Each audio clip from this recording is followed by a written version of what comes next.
ओम श्री गणेशाय नमः। जय श्री कृष्ण।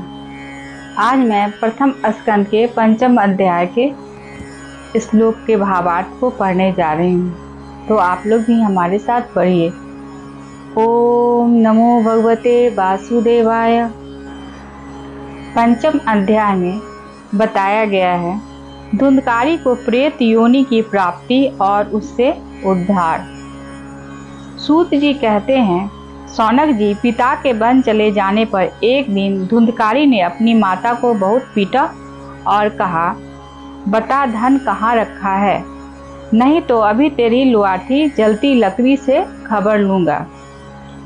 उसकी इस धमकी से डरकर और पुत्र के उपद्रवों से दुखी होकर वह रात्रि के समय कुएं में जा गिरी और इसी से उसकी मृत्यु हो गई।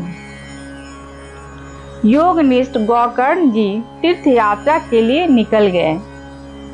उन्हें इन घटनाओं से कोई सुख या दुख नहीं होता था, क्योंकि उनका न कोई मित्र था न शत्रु। धुंधकारी 5 वेश्याओं के साथ घर में रहने लगा।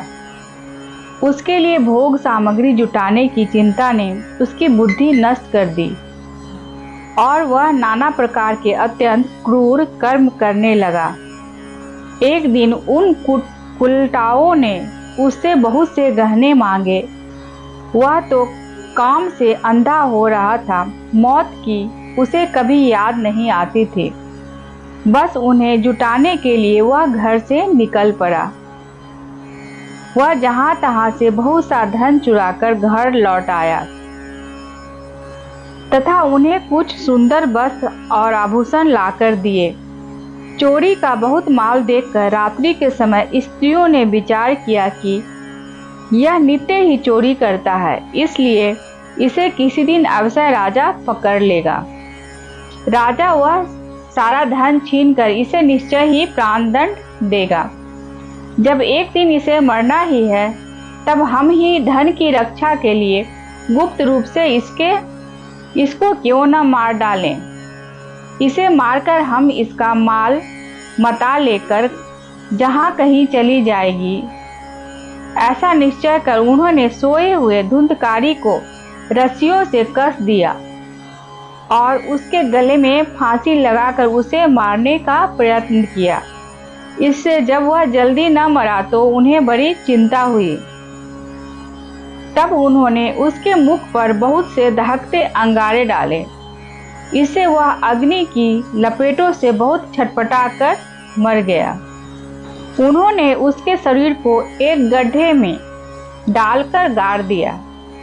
सच है, स्त्रियां प्राय बड़ी दुस्साहसी होती है। उनके इस कृत्य का किसी को भी पता न चला।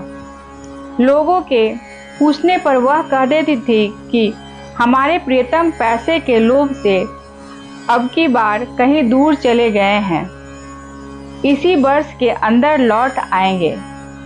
बुद्धिमान पुरुष को दुष्ट स्त्रियों का कभी विश्वास न करना चाहिए। जो मूर्ख इनका विश्वास करता है उसे दुखी होना पड़ता है। इसकी वाणी तो अमृत के समान कामियों के हृदय में रस का संचार करती है, किंतु हृदय छुरे की धार के समान तीक्ष्ण होता है। भला इन स्त्रियों का कौन प्यारा है।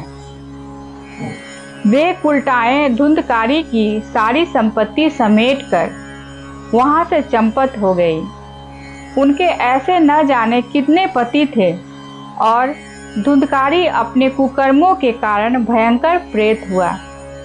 वह बवंडर के रूप में सर्वदा 10 दिशाओं में भटकता रहता था और तथा शीत घाम से संतप्त और भूख प्यास से व्याकुल होने के कारण हा देव चिल्लाता रहता था, परंतु उसे कहीं भी कोई आश्रय न मिला।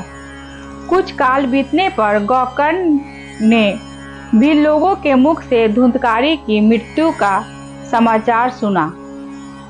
तब उसे अनाथ समझकर उन्होंने उसका गया जी में श्राद्ध किया और भी जहाँ जहाँ वे जाते थे उसका श्राद्ध अवश्य करते थे।